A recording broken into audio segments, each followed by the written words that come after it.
नमस्कार। VNM studio से मैं सोनल भारद्वाज आप सभी का वीएनएम टीवी के बुलेटिन में स्वागत करती हूँ। देश दुनिया शहर जिले की तमाम खबरों को आप तक पहुंचाएंगे, लेकिन आइए सबसे पहले नजर डालते हैं वीएनएम हेडलाइंस पर। देखते हैं क्या रही आज की खास खबरें। केजरीवाल की जमानत पर तत्काल सुनवाई से एससी का इनकार, सीजीआई लेंगे फैसला।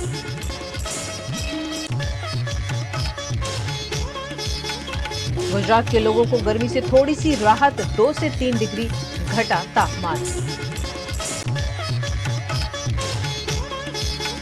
वडोदरा के एमएस यूनिवर्सिटी में आरक्षण मामले फिर एक बार हंगामा, लोकल स्टूडेंट्स को न्याय देने की मांग।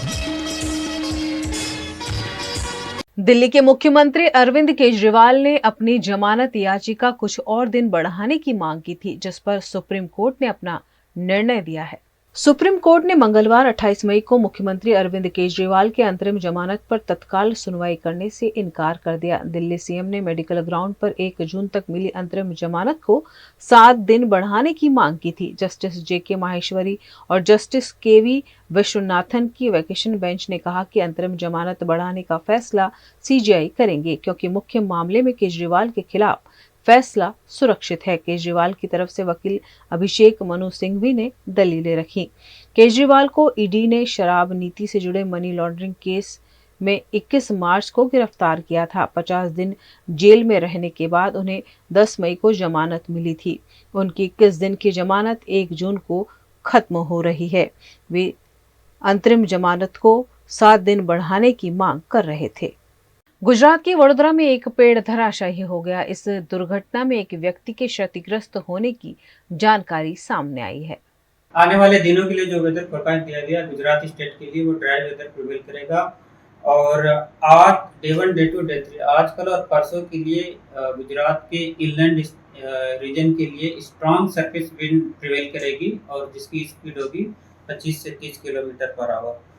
और कोस्टल एरिया गुजरात और सौराष्ट्र रीजन की बात करेंगे तो उससे आज और कल के लिए उस एरिया में हॉट एंड ह्यूमिड कंडीशन बनी रहेगी।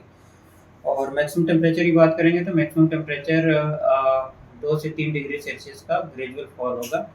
और विंड की डायरेक्शन की बात करेंगे तो लैंड रीजन पे गुजरात के लैंड रीजन पे जो विंड प्रेवेल करेगी वो westerly to south westerly wind prevail करेगी। और आने वाले आज से मतलब 5 दिनों के लिए डे 1, डे 2, डे 3, डे 4 और डे 5 में ओपन सी में नॉर्थ ईस्ट अरेबियन सी में फिशरमैन की वार्निंग दी गई है, जिसमें विंड की स्पीड होगी 45 से 55 किलोमीटर पर आवर और गस्टिंग विंड होगी 65 किलोमीटर पर आवर। और मैक्सिमम टेम्परेचर रियलाइज की बात करेंगे तो अहमदाबाद में 45.2 और गांधीनगर में 44.5 मैक्सिमम टेम्परेचर रिकॉर्ड हुआ था। और फोरकास्ट की बात करेंगे तो अहमदाबाद और गांधीनगर दोनों जगह के लिए 44 डिग्री सेल्सियस का मैक्सिमम टेम्परेचर का फोरकास्ट दिया गया। और ओवरऑल बात करेंगे मैक्सिमम टेम्परेचर गुजरात रीजन में सबसे ज़्यादा जहाँ पे रिकॉर्ड हुआ मैक्सिमम टेम्परेचर हुआ 45.3 कांडला एयरपोर्ट। अभी आने वाले 5 दिनों के लिए ड्राई वेदर प्रिवेल करेगा, बारिश नहीं होगी, ऐसा पूर्वानुमान दिया गया है। गुजरात के वडोदरा के एमएस यूनिवर्सिटी में आरक्षण मामले फिर एक बार हंगामा हुआ। वडोदरा की एमएस यूनिवर्सिटी में स्थानीय छात्रों के एडमिशन प्रोसेस को लेकर कई दिनों से विवाद जारी है। इस बीच आज वडोदरा के मुख्य कार्यालय में पूर्व सेनेट सदस्य, एमएसयू के पूर्व छात्र नेता और उनके साथ वर्तमान छात्र वडोदरा के स्थानीय छात्रों के प्रवेश में 70% आरक्षण के मुद्दे पर आवेदन देने के लिए वीसी के पास पहुंचे, लेकिन वीसी को जानकारी होने के बावजूद वे हेड ऑफिस नहीं पहुंचे। साथ ही यूनिवर्सिटी का गेट बंद कर दिया गया और पुलिस वहां आ पहुंची। इसी बात से नाराज होकर सभी लोगों ने नारे लगाते हुए विरोध प्रदर्शन किया और जब तक वीसी नहीं आएंगे तब तक उस स्थल से नहीं जाने की बात कही। वहीं नरेंद्र रावत, अमर ढोम से अमित घोटीकर सहित कई लोग हेड ऑफिस पहुंचे और वीसी का विरोध किया, जिसके बाद आखिरकार रजिस्ट्रार को आवेदन पत्र स्वीकार करना पड़ा। 2012 પછીનો જે અભ્યાસક્રમ યુનિવર્સિટીમાં લોકો વિદ્યાર્થીઓ જે ભણવા આવે છે એફવાયમાં એડમિશન લેવા માટેની જે પ્રક્રિયા હોય છે એમએસ યુનિવર્સિટીમાં આ વખતે આ વર્ષથી જે કોમન એક્ટ લાગુ કરવામાં આવ્યો છે જેને લઈને અહીંના વિદ્યાર્થીઓ હજુ અવઢવમાં છે કે કઈ રીતે પ્રવેશ પ્રક્રિયાની શરૂઆત થવાની છે, કઈ રીતે વિદ્યાર્થીઓને પ્રવેશ આપવાના છે, હજુ સુધી કોઈને કોઈ જાણ નથી. વિદ્યાર્થીઓને અમે સૌ માજી વિદ્યાર્થી અગ્રણીઓ આ બાબતે રજૂઆત કરવા આવ્યા તો વાઇસ ચાન્સલર સમય લીધો હોવા છતાં અહીંથી નાસી ગયા. આજે બહુ શરમજનક વાત કહેવાય કે આ રીતે રજૂઆત સાંભળ્યા સિવાય એક યુનિવર્સિટીનો વાઇસ ચાન્સલર અહીંથી નાસી જાય. પણ અમે આ આંદોલન હંમેશા એ રીતે ચલાવતા રહીશું, કારણ જો આ જે વિદ્યાર્થીઓનો પ્રોબ્લેમ છે એને જો સોલ્વ કરવામાં નહીં આવે તો આ આંદોલન જલદ આંદોલન કરીને આજે મહારાજા સયાજીરાવ યુનિવર્સિટીની સ્થાપના થઈ. મહારાજા સયાજીરાવ ગાયકવાડે યુનિવર્સિટીની સ્થાપના કરી ત્યારે તેમનું લક્ષ્ય એક જ હતું કે વડોદરાના વિદ્યાર્થીઓનું હિત, વડોદરાના વિદ્યાર્થીઓ અહીંયા ભણે, ઉચ્ચ નામના મેળવે. અહીંથી જ લોકો પદ્મશ્રી જેવા એવોર્ડ લઈને નામના મેળવી છે. ત્યારે આજે વડોદરાના વિદ્યાર્થીઓનું હિત ન જળવાય, આજે એડમિશન પ્રોસિજર ચાલુ થઈ જાય છે, પણ વિદ્યાર્થીઓ અવડાવમાં છે કે આજે અમને એડમિશન મળશે કે નહીં મળે.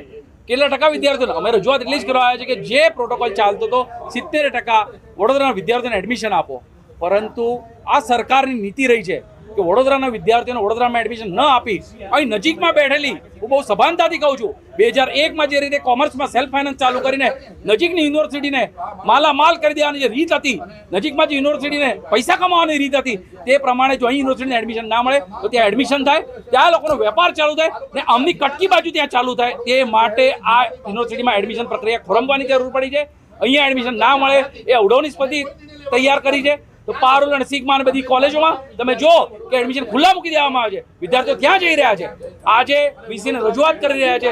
પ્રથમ વર્ષની પ્રવેશ પ્રક્રિયા શરૂ થઈ છે અને એવા સમયે જ્યારે મહારાજા સયાજીરાવ યુનિવર્સિટીમાં 70% બેઠકો વડોદરા શહેર અને જિલ્લાના વિદ્યાર્થીઓ માટે છે. અત્યારે પ્રવેશ પ્રક્રિયાની ઓનલાઈન ચાલુ થઈ ગયું છે. એવા સમયે યુનિવર્સિટી સત્તાવાળાઓએ કોઈ સ્પષ્ટતા કરી નથી. વિદ્યાર્થીઓ અવઢવમાં છે. અમે માંગણી કરી રહ્યા છે કે મહારાજા સયાજીરાવે આ સંસ્થાની સ્થાપના કરી એ સમયથી આ સંસ્થાની સ્થાપના પાછળનો હેતુ આ સ્થાનિક યુનિવર્સિટી હતી કે જેમાં વડોદરા શહેર અને જિલ્લાનો નાગરિક ભણી શકે, ઉચ્ચ શિક્ષણ પ્રાપ્ત કરી શકે, એના માટેની વ્યવસ્થા હતી અને એના માટે 70% બેઠકો હતી. અમારી કોઈ નવી માંગણી નથી. તમે જોઈ શકો છો કે આ વાઇસ ચાન્સેલર વિજય શ્રીવાસ્તવ જે પ્રકારે વર્તી રહ્યા છે, સરમુખત્યારશાહીના વલણના ભાગરૂપે અત્યારે મેં રજિસ્ટ્રારને પણ વિનંતી કરી છે. અમે બધા પૂર્વ અને ચાલુ સેનેટ સભ્યો છીએ, વિદ્યાર્થી નેતાઓ છીએ. અમે મળીને એમને વાત કરવા માગીએ છીએ. હજી સુધી વાત કરવાની શરૂઆત નથી કરી. અમે પ્રથમવાર આવ્યા છીએ, અમારું આવેદનપત્ર આપવા આવ્યા છીએ. એમની પાસે સમય નથી, જોઈએ શું થાય છે. गुजरात के राजकोट में घटे अग्निकांड में 28 लोगों की मृत्यु हो गई है, जिसमें वीरपुर के एक माता पिता का इकलौता बेटा और 4 बहनों का इकलौता भाई भी शामिल है. गुजरात के राजकोट में घटे अग्निकांड में बच्चों समेत 28 लोगों की मृत्यु हो गई है, जिसमें गेम जोन में काम करने वाले कर्मचारी भी शामिल हैं. वीरपुर का एक युवक 20 दिन पहले ही यहाँ नौकरी पर लगा था. जब आग लगी तब जिग्नेश गढ़वी वहां फंसे लोगों को बचाने में लग गया, लेकिन अचानक ब्लास्ट हुआ और जिग्नेश राख हो गया. डीएनए सैंपल से उसकी पहचान कर शव को परिजनों को सौंपा गया है. जिग्नेश 4 बहनों का इकलौता भाई और माता पिता का इकलौता बेटा था. ऐसे में आरोपियों के खिलाफ कड़ी कानूनी कार्यवाही की मांग परिजन कर रहे हैं.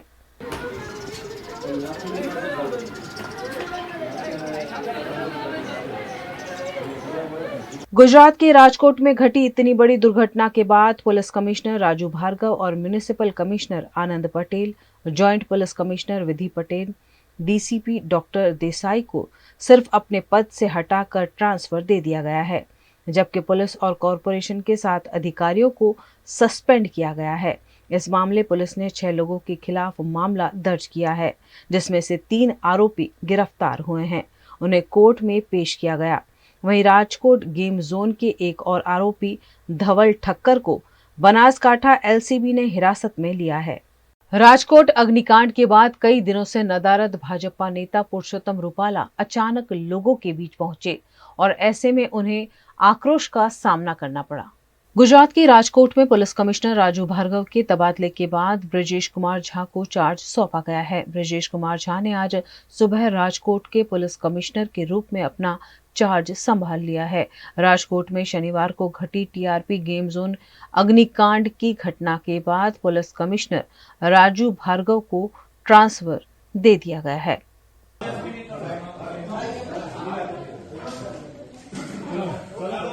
राजकोट अग्निकांड में मिले शवों के डीएनए टेस्ट कर 11 शवों को परिजनों को सौंप दिया गया है। हादसे में परापीपरिया गांव के जयंत घोरेचा का भी दुखद निधन हुआ है।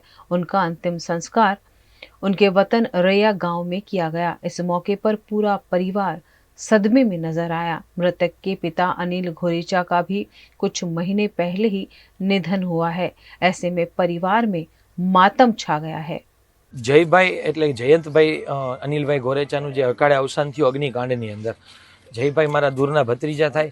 એમના મિત્રો સાથે શનિવારના રોજ બે એમના મિત્રો ધ્રોલના છે એમની સાથે ગેમ ઝોનની અંદર ગયેલા હતા અને અચાનક જ અમને સમાચાર મળતા તપાસ કરતા એમની ગાડી અને મોબાઈલનું લોકેશન ત્યાંનું જાણવા મળેલું. ત્યારબાદ સિવિલ હોસ્પિટલની અંદર તપાસ કરી અને જે મિસિંગ વ્યક્તિઓની યાદીની અંદર એમનું નામ નોંધાવેલું હતું અને ત્યારબાદ ગઈકાલે સાંજે અમને જે રિપોર્ટના આધારે જાણ કરવામાં આવી કે જે ડીએનએ રિપોર્ટ મેચ થયેલ હોવાથી અમને ગઈકાલે બોડી સુપ્રત કરવાની કાર્યવાહી કરવામાં આવેલી હતી. ગઈકાલે સાંજના સમયે અમે બોડી સ્વીકારેલ નહોતી કારણ કે એમના પરિવારની અંદર 2-2.5 મહિના જ પહેલાં એમના પિતાનું પણ અવસાન થયેલું હોવાથી પરિવારને સાચવવાની બહુ જવાબદારી અમારા માટે અઘરી હતી. એટલે આજે વહેલી સવારે બોડી મેળવી અને અત્યારે અંતિમ સંસ્કારની વિધિ કરેલ છે. અને ખાસ બીજું કે જે જગ્યાએ આવો બનાવ બનેલ છે એ જગ્યા સરકારે હસ્તગત કરી લેવી જોઈએ અને એ જગ્યા ઉપર આવા ભવિષ્યની અંદર કોઈ પણ પ્રકારના મોત ઝોન ન બને, ડેડ ઝોન ન બને એ અંગે સરકારે પગલાં લેવા જોઈએ એવી આપ સૌના માધ્યમથી વિનંતી કરીએ છીએ हमारा परिवार वती। गुजरात के राजकोट में लोकसभा चुनाव में भारतीय जनता पार्टी के प्रत्याशी रहे पुरुषोत्तम रूपाला घटना के दिन से ही नदारद थे, लेकिन घटना के 4 दिन बाद पुरुषोत्तम रूपाला टीआरपी गेम जोन में मारे गए लोगों के परिजनों से मिलने पहुंचे। ऐसे में लोगों के आक्रोश का भी उनको सामना करना पड़ा। 48 કલાક ઉપર થઈ છે એટલા માટે હોમ મિનિસ્ટર ની માથે બેઠા છે. કાલે પણ તમે અહીંયા હતા તો મેં ફોન કર્યો, આજે પણ એને વાત કરી કે યુદ્ધના ધોરણે જે કંઈ થાય છે 20 કલાક લે રિપોર્ટ કરવામાં થોડી સ્વાભાવિક છે.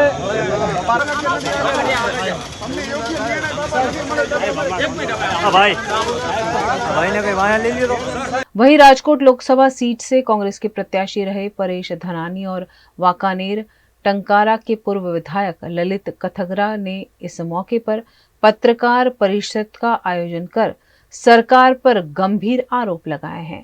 25 મે અને શનિવારના રોજ રાજકોટના હૃદયસમા વિસ્તારમાં વર્ષોથી ગેરકાયદેસર ધમધમતા ટીઆરપી ગેમ ઝોનની અંદર આગની ગમખ્વાર ઘટનાએ કેટલી જિંદગીઓના જીવનદીપ અકાળે મુરઝાવી દીધા. એ ગમખ્વાર ઘટનામાં આજ પર્યંત જે સત્તાવાર મૃત્યુનો આંક ઘોષિત કરવામાં આવ્યો છે માત્ર 28 લોકોનો છે. પણ બનાવના અડધો કલાક પર્યંત રાજકોટ શહેર કોંગ્રેસ સમિતિના પ્રમુખ અને આગેવાન કાર્યકર્તાઓની ફોજ બચાવ અને રાહત કામગીરીમાં વ્યવસ્થામાં મદદરૂપ થવા માટે ત્યાં ખડે પગે હતી.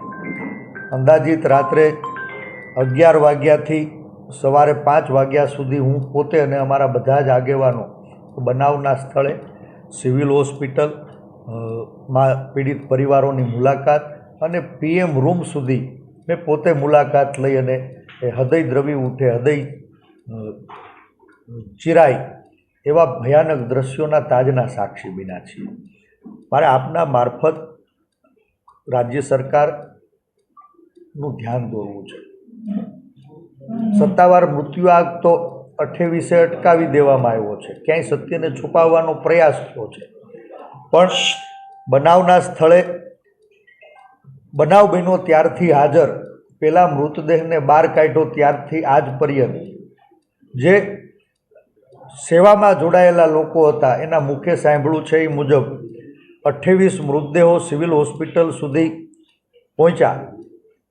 પહેલાં 5 મૃતદેહો મારા જાણવામાં આવ્યા મુજબ ખૂબ નજીકની ખાનગી હોસ્પિટલ, કદાચ એ ટ્રિનિટી હોસ્પિટલ હતી, ત્યાં 5 મૃતદેહોને પહોંચાડવામાં આવ્યા હતા.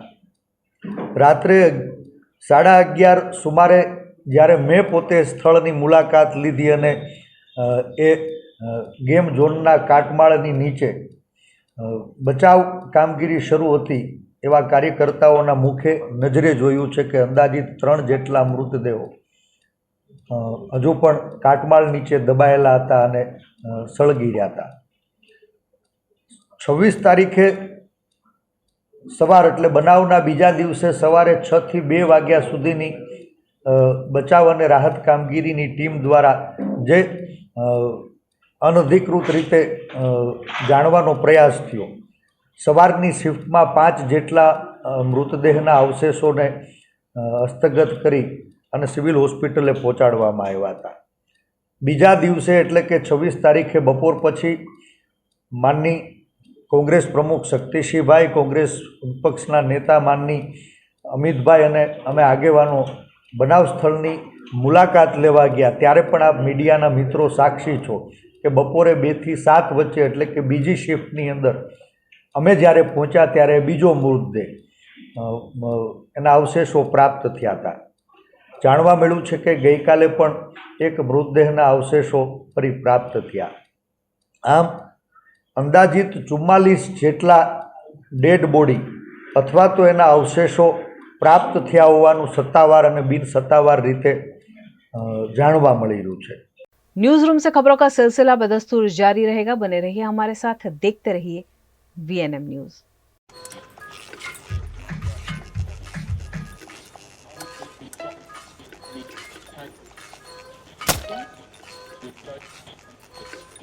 पंखा कम वोल्टेज में कम हवा, switch to RR signature BLDC fans जो दे फुल स्पीड कम वोल्टेज में।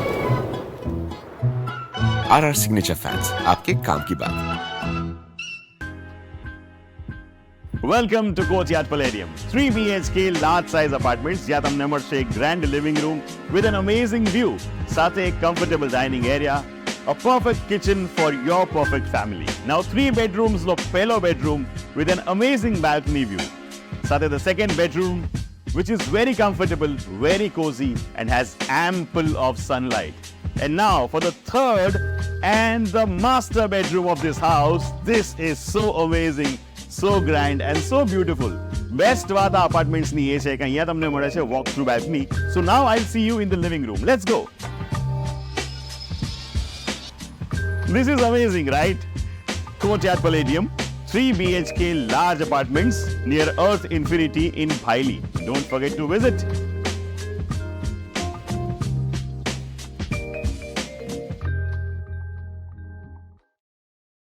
भारत ले रहा है इलेक्ट्रिक अंगड़ाई। क्यों ना हम साथ चले, साथ चले, साथ बढ़े, साथ बढ़े, देश मेरे, देश मेरे। देश को ले जाए नई दिशा की ओर, आपका जॉय, भारत का जॉय। देश भर के साथ साथ उत्तर प्रदेश भी इन दिनों तेज धूप और गर्मी का कहर झेल रहा है। तापमान का बढ़ता पारा लोगों के लिए परेशानी का सबब बन गया है। इस वक्त पूरे उत्तर प्रदेश में तेज धूप और गर्मी से लोग परेशान हो रहे हैं। तापमान दिन ब दिन बढ़ता जा रहा है, जिससे लोगों की समस्याएं भी बढ़ रही है। लखीमपुर खीरी में गर्मी ने विकराल रूप धारण कर लिया है। तापमान का पारा 45 डिग्री के आसपास पहुंच गया है। गर्मी और धूप से हर कोई परेशान नजर आ रहा है। गर्मी की वजह से लोग बीमार हो रहे हैं और अस्पतालों में भीड़ लग रही है। गर्मी के कारण सब इतना परेशान है कि मार्केट में कोई निकलना पसंद ही नहीं करती। इतनी तेज थपेड़े लू के चल रही है और इतना जलने वाली है कि इंसान निकलना नहीं पसंद कर रहा है कि बाहर निकले। सब सन्नाटा पड़ा हुआ है मार्केट में। पेड़ पौधों का बहुत फर्क पड़ रहा है। अब देखो बड़े बड़े पेड़ कटे जा रहे हैं तो फर्क तो पड़ेगा ही। जब अपने यहाँ जलवायु नहीं सही होगी, पेड़ ही नहीं रह जाएंगे तो कहाँ से मौसम आएगा इतना ठंडा। उसी वजह से गर्मी भी बढ़ती जा रही है। गर्मी एक हफ्ते से दिनों दिन बढ़ती ही जा रही है। हर दिन सुबह जब सूरज निकलता है तो अगले दिन के तापमान से कई डिग्री सेल्सियस धूप में तपिश रहती है। इस तरीके से दिन पर दिन बढ़ती गर्मी से लोग बेहाल हैं, परेशान हैं। और रह गई मार्केट में देखिए पूरी तरीके से सन्नाटा पसरा हुआ है। लोग अपने घरों से निकल ही नहीं रहे हैं। जब बहुत ही ज़्यादा इमरजेंसी होती है किसी सामान की आवश्यकता होती तो लोग घरों से निकल रहे हैं। दुकानदार भी काफ़ी परेशान है, सुबह से दुकान तो खोल के बैठता है पर धूप की इतनी तपिश होने की वजह से ग्राहक उन दुकानों पर नहीं पहुंच पा रहे हैं। रही ग्राहकों में कुछ गर्मी से बचाव के लिए वो अपने राहत के सामान जैसे कि कोल्ड ड्रिंक्स हैं, आइसक्रीम्स हैं या फ्रूट हैं, ये तो ख़रीदारी कर रहे हैं, पर पंखों की भी बिक्री हो रही है। बाकी और सामान जो है वो बिल्कुल बिक्री नहीं हो पा रही है। साथ ही ठंडे पेय पदार्थ और इलेक्ट्रॉनिक उपकरणों की मांग भी अधिक होने लगी है। कई दिनों से तीखे तेवर दिखा रहे सूर्य देवता के प्रकोप से बाजारों में सन्नाटा पसरा पड़ा है। स्वास्थ्य विभाग ने भी जरूरत न होने पर घर में ही रहने की अपील लोगों से की है। गर्मी तो भीषण हो रही है और मई जून में गर्मी हमेशा होती है, लेकिन इस बार कुछ ज़्यादा ही हो रही है। लू चल रही है और ऐसी सिचुएशन में लोगों को घर से निकलना मुश्किल है और सावधानी की ज़रूरत है कि लोगों को लू से और इन पेड़ों से बचने की ज़रूरत है। घर से निकलें तो अपने को सुरक्षित करके निकलें, कोई टॉवेल या गमछा वगैरह लेकर निकलें, भीगे तौलिए से गमछे से सर को ढके रखें और पानी ज़्यादा पीते रहें, खाली पेट ना रहें और जहाँ तक तो हो सके तो इस लू में घर से ना निकलें। बचाव बहुत ज़रूरी है क्योंकि इसमें अंदेशा बीमार होने का ज़्यादा बना रहता है। गुजरात के राजकोट के टीआरपी गेम जोन में घटी दुर्घटना में भावनगर के ओम देव सिंह गोहिल की भी मृत्यु हुई है। वे परिवार के साथ राजकोट घूमने गए थे। राजकोट टीआरपी गेम जोन में लगी आग में भावनगर के ओमदेव सिंह गजेंद्र सिंह गोहिल का भी निधन हुआ है। ओमदेव सिंह गोहिल पेशे से वकील हैं और अपने परिवार के साथ राजकोट के टीआरपी जोन में मनोरंजन के लिए गए हुए थे, जहां उनका परिवार तो बच गया है लेकिन ओमदेव सिंह की मृत्यु हो गई है। उनका डीएनए मैच हो जाने से उनका शव परिजनों को सौंप दिया गया है और परिजनों ने दुखी माहौल के बीच उनका अंतिम संस्कार किया। उनका सिर्फ 8 साल का बेटा है। हादसे में उनके अन्य परिजनों की भी मौत हुई है, जिसके चलते गोहिल परिवार में मातम का माहौल है। गुजरात के वडोदरा में एक पेड़ धराशायी हो गया। इस दुर्घटना में एक व्यक्ति के क्षतिग्रस्त होने की जानकारी सामने आई है। वडोदरा के लालबाग इलाके में सुबह करीब 11:30 बजे एक विशाल पेड़ धराशायी हो गया। पेड़ के गिरने से रिक्शा में बैठा एक आदमी दब गया। घटना के बाद मौके पर लोगों की भीड़ जमा हो गई और फायर ब्रिगेड की मदद से पेड़ के नीचे फंसे व्यक्ति को बाहर निकाला गया। भीड़ भाड़ के चलते सड़क पर ट्रैफिक जाम हो गया, जिसको पुलिस द्वारा सुचारू किया गया। एक વડનું ઝાડ નીચે પડી ગયેલું, એમાં કંઈક રિક્ષા એક દબાયેલી હતી, એક અલ્ટો ગાડી દેખવામાં આવે છે। કાકાને ઈજા થયેલી છે હાથ પર અને પગ પર। 108 મારફતે સહેજ હોસ્પિટલમાં આપણે એમને મોકલવામાં આવ્યા છે, પણ કાકા જોડે વાતચીત કરતા કાકાની હાલત થોડી સુધારણા અને સારી છે।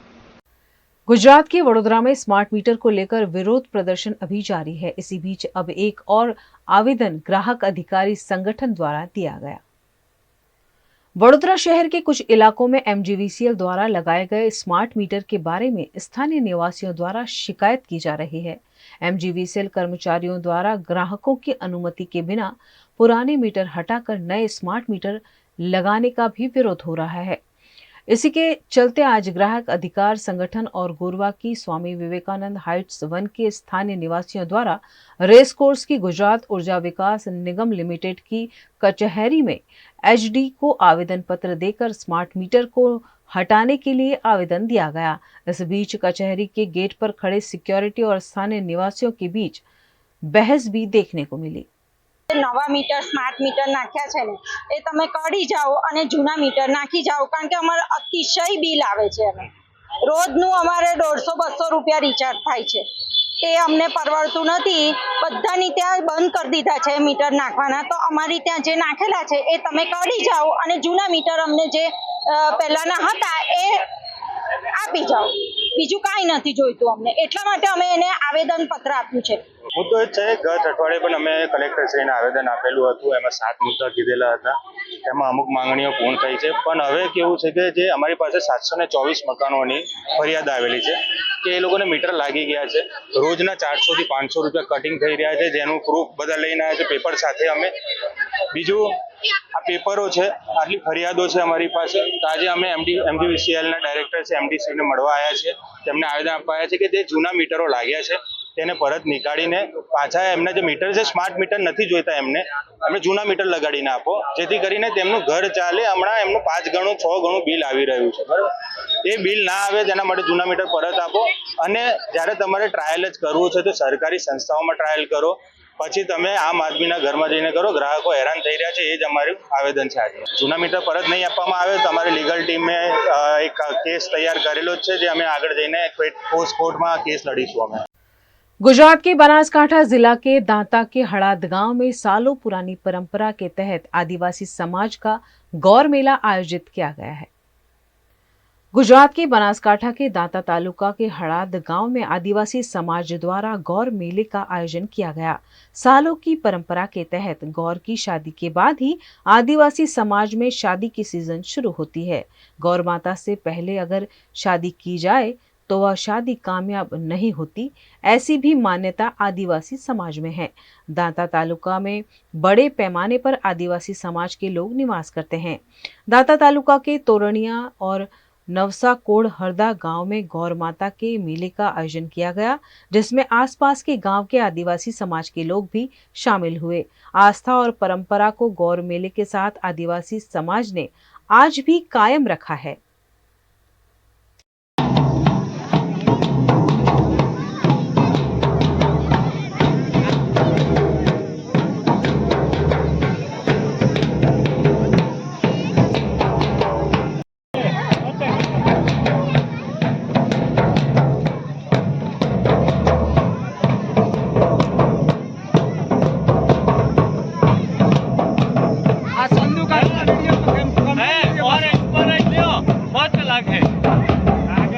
खबरें अभी और भी जिन्हें लगातार आप तक पहुंचाते रहेंगे, लेकिन छोटे से अंतराल के बाद बने रहिए हमारे साथ, देखते रहिए VNM news.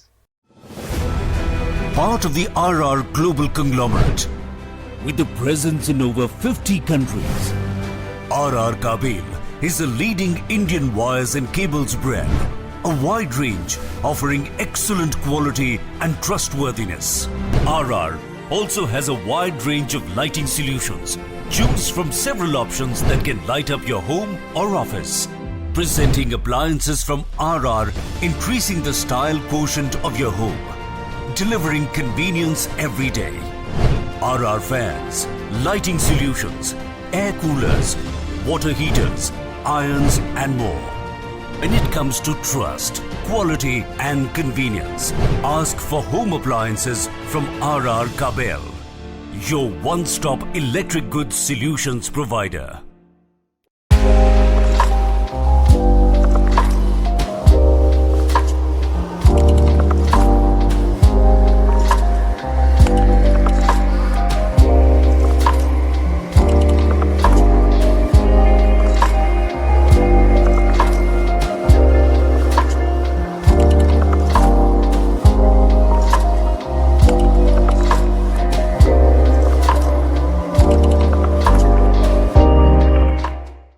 Every new year we take a new year resolution. New year resolution का मतलब होता है upgrading your life, which means upgrading your lifestyle and upgrading your living space. And that is why the best choice is Trilogy by Courtyard.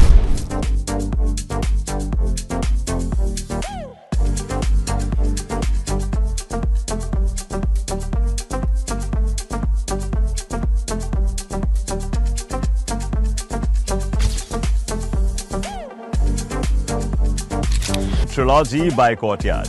Finest architecture, world-class amenities and a great space to live. Come check it out.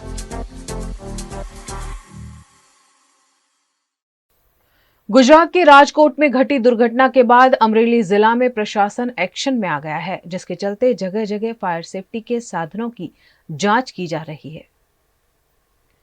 हर दुर्घटना के बाद ही जैसे प्रशासन जागता है, वही इस बार भी हो रहा है। राजकोट में घटी दुर्घटना के बाद अमरेली जिला में प्रशासन एक्शन मोड में आते हुए range IG Gautam Parmar, police अधीक्षक हिमकर सिंह द्वारा अन्य अधिकारियों सहित फायर सेफ्टी हेतु जांच शुरू की गई। अमरेली के चलाला शहर पुलिस द्वारा shopping mall, hotel, tuition classes, bank आदि तमाम स्थलों पर फायर सेफ्टी के साधनों की जांच की गई और मार्गदर्शन दिया गया। फायर सेफ्टी को लेकर अब अमरेली प्रशासन द्वारा बाज नजर रखी जा रही है। गुजरात के अमरेली की शत्रुंजी नदी से भूमाफियाओं द्वारा रेती खनन करने का मामला सामने आया है। खनिज विभाग द्वारा की गई जांच में अमरेली की शत्रुंजी नदी से भूमाफियाओं द्वारा रेती खनन करने का मामला सामने आया है। इस घटना में पहली बार देखा गया कि भूमाफियाओं द्वारा रेती खनन करने के लिए नाव का इस्तेमाल किया गया हो।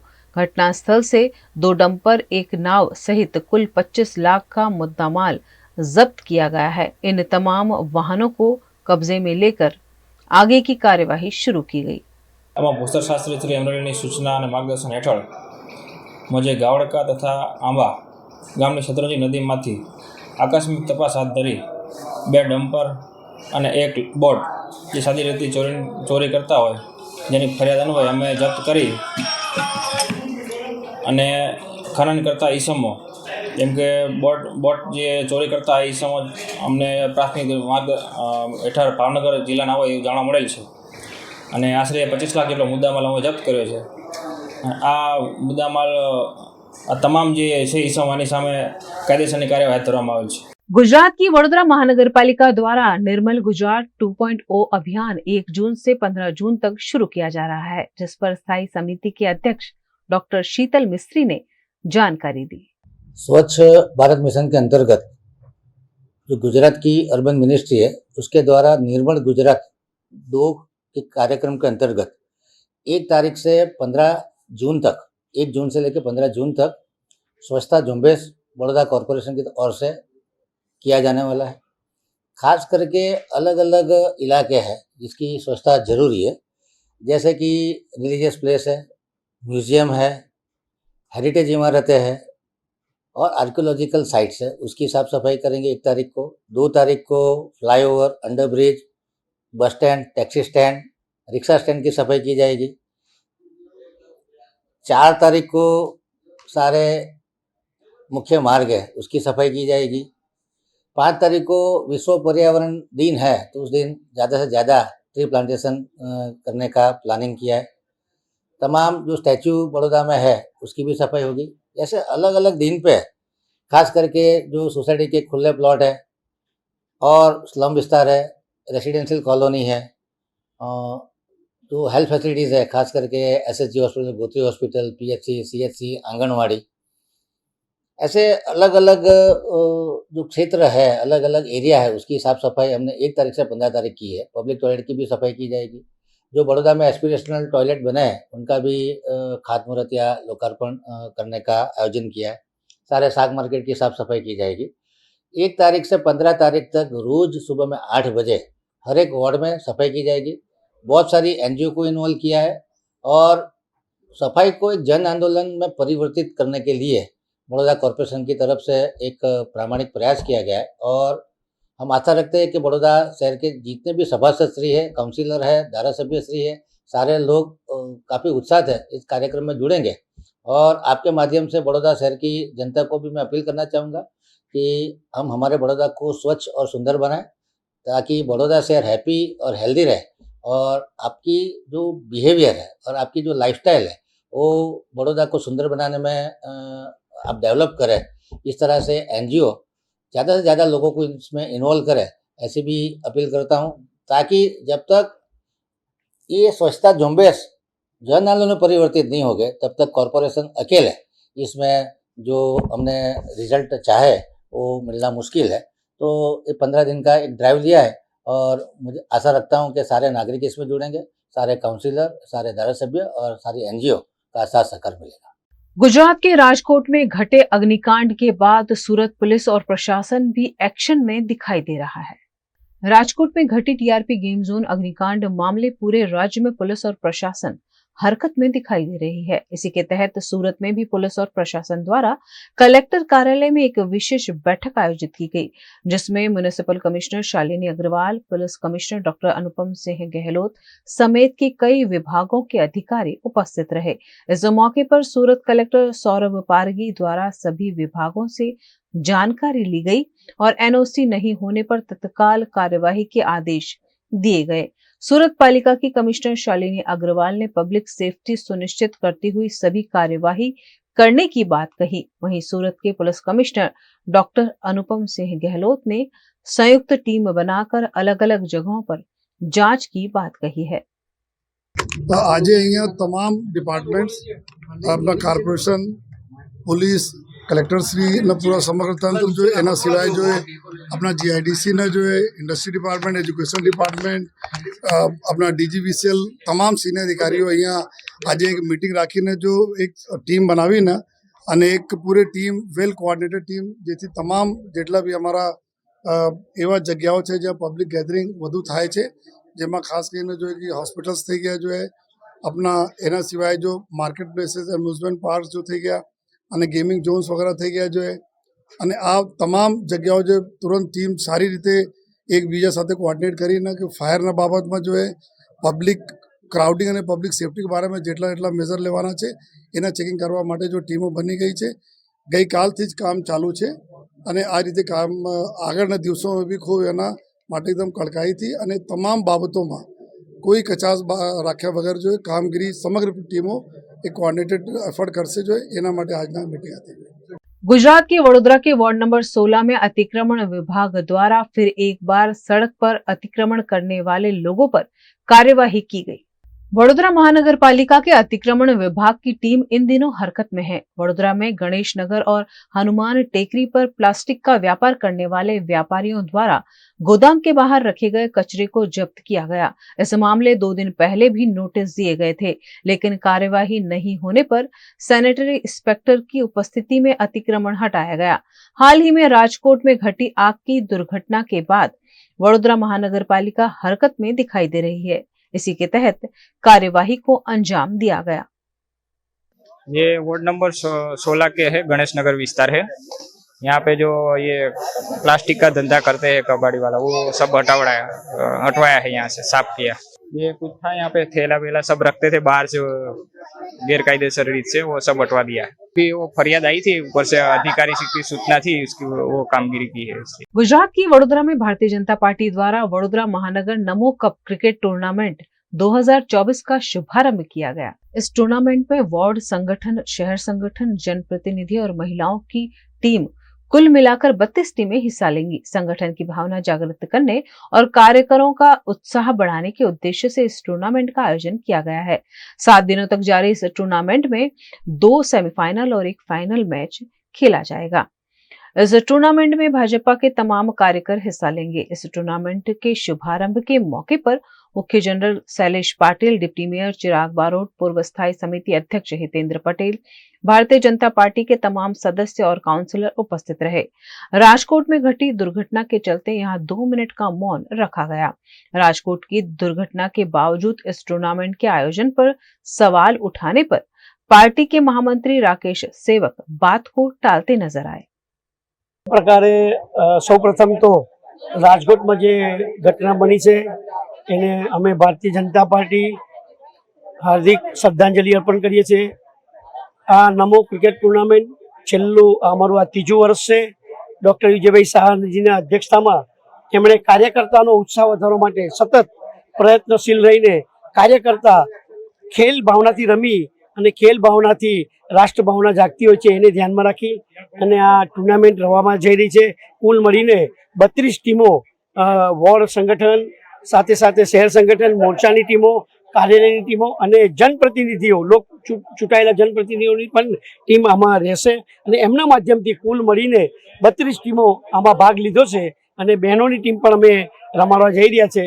એટલે સંગઠનની ભાવનાથી આ એક બધા ભેગા થાય અને કાર્યકર્તાનો ઉત્સાહ વધારવા માટે અમારા પ્રમુખ સાહેબ ડૉક્ટર વિજયભાઈ શાહ સાહેબે અને અમારી ટીમ અશોકભાઈ ચૌધરી, કેતનભાઈ પટેલ, સાથે સાથે કુશલભાઈ શાહ, હર્ષલભાઈ અને અમારી મહામંત્રી શ્રી જસવંતસિંહજી, આ બધાનો સાથ સહકાર મળી 19 વોર્ડના પ્રમુખ મહામંત્રીશ્રીઓ, ભારતીય जनता પાર્ટીના દરેક કાર્યકર્તાઓ આ ટુર્નામેન્ટમાં ભાગ લેશે।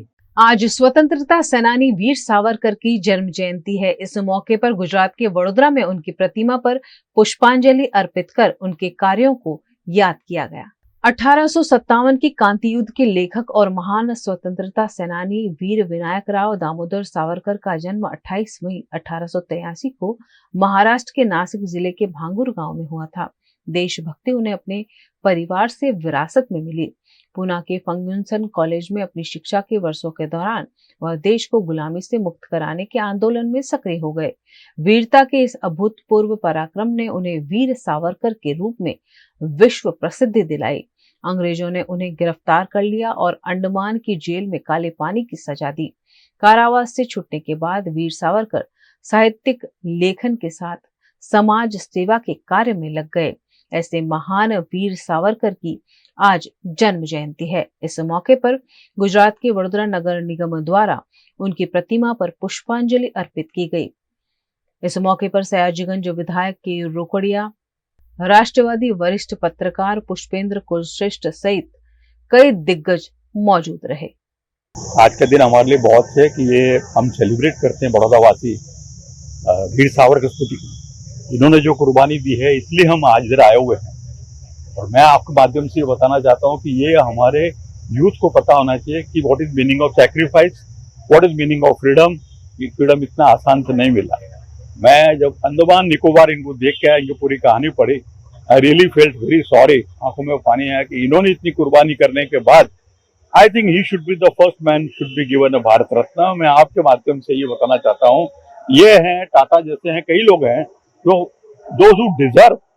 भारत के इतिहास में एक महत्वपूर्ण दिन है और खास तौर से इस देश के उन तमाम लोगों को इस डेट को याद रखना चाहिए जिनके खानदान के लोगों ने अंग्रेजों की चापलूसी की और आज उनके वंशज कहते हैं कि I am not a Savarkar, I am a Gandhi. उन लोगों के लिए मैसेज है कि 25 सितंबर 1923 को उनके पूर्वज, जिनका गुणगान इस देश में बहुत होता है, नाभा जेल के अंदर 2 दिन के लिए बंद हो गए थे। तो उनके पिताजी ने अंग्रेजों को चिट्ठी लिख करके नेहरू जी को छुड़वाया था। वो लोग कहते हैं कि सावरकर नहीं हूं मैं। ऐसे लोग 1000 बार भी जन्म ले लें तब भी सावरकर जैसे बन नहीं सकते हैं। सावरकर ने इस देश के लिए जितना किया है, जो प्रताड़ना झेली है, वो गांधी परिवार के खानदान में किसी ने नहीं झेली है।